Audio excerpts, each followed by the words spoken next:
হরে কৃষ্ণ। রাধে রাধে সকল ভক্তবৃন্দ। আপনারা অনেকেই হয়তো জানেন না যে ভারতে পুরীর জগন্নাথ দেবের রথ কিছুক্ষণের জন্য এক মুসলিম ব্যক্তির সমাধির সামনে দাঁড়িয়ে থাকে।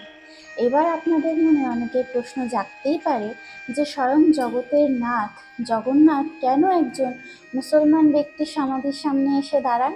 এর উত্তর একটাই, ভক্ত আর ভক্তি তো সবসময় হিন্দু মুসলিম নির্বিশেষেই হয়ে থাকে, তাই না?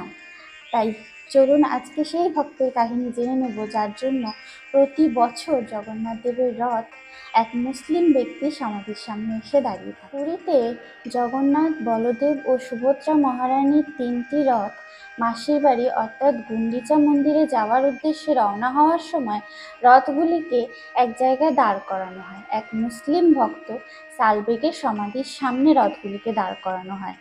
আসলে মুঘল শাসনকাল চলার সময় জগন্নাথ দেবের একজন মুসলিম ভক্ত ছিল, তার নাম ছিল সালবেগ। সালবেগ মুঘল সালাতে কাজ করত। তার বাবা মুসলিম হলেও তার মা ছিলেন হিন্দু। সালবেগ কিন্তু ইসলাম ধর্মই পালন করত। একবার এক ভয়ঙ্কর যুদ্ধ শুরু হয়।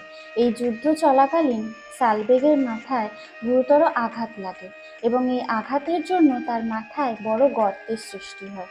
অনেক বৈদ্য দেখিয়েও যখন তার ক্ষত নিরাময় হয় না, তখন তাকে মুঘল সৈন্য থেকে বের করে দেওয়া হয়। স্বাভাবিকভাবেই সালবেগ এই ঘটনার জন্য মনে ভীষণ দুঃখ পান। তার মা ছেলের এই কষ্ট দেখে ছেলেকে বলেন জগন্নাথ দেবের নাম স্মরণ করতে।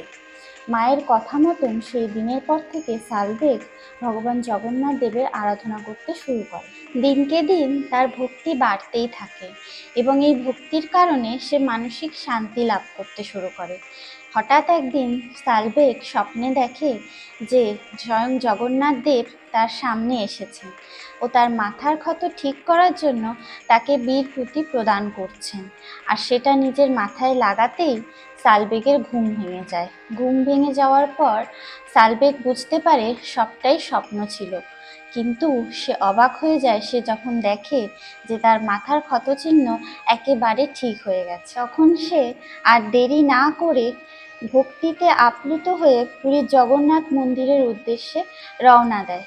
প্রভু জগন্নাথ দেবকে দর্শন করতে সে উৎসুক হয়ে ওঠে, কিন্তু পুরীর পাণ্ডারা তাকে বাধা দান করে, কারণ হিন্দু ছাড়া পুরীর মন্দিরে তখন কাউকেই প্রবেশ করতে দেওয়া হতো না।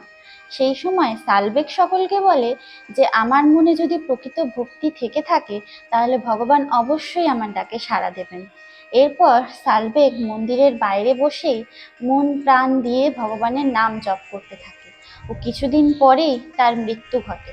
আর সালবেগের মৃত্যুর পরেই ঘটে এক আশ্চর্য ঘটনা।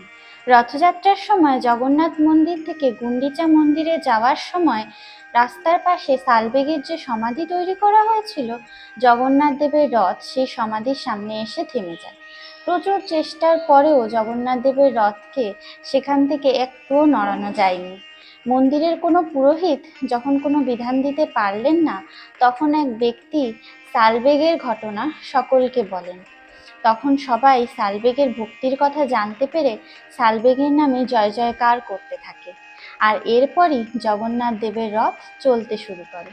সেই দিনের পর থেকে আজও রথযাত্রার সময় এই সমাধির সামনে রথকে কিছুক্ষণের জন্য দাঁড় করানো হয় এবং তারপরে জগন্নাথ দেবের রথ আবার গুন্ডিচা মন্দির অর্থাৎ জগন্নাথ দেবের মাসির বাড়ির উদ্দেশ্যে যাত্রা করে। তাহলে জগন্নাথ ভক্ত সালবেগের এই কাহিনীটি আপনাদের কেমন লাগলো অবশ্যই কিন্তু কমেন্ট বক্সে জানাবেন।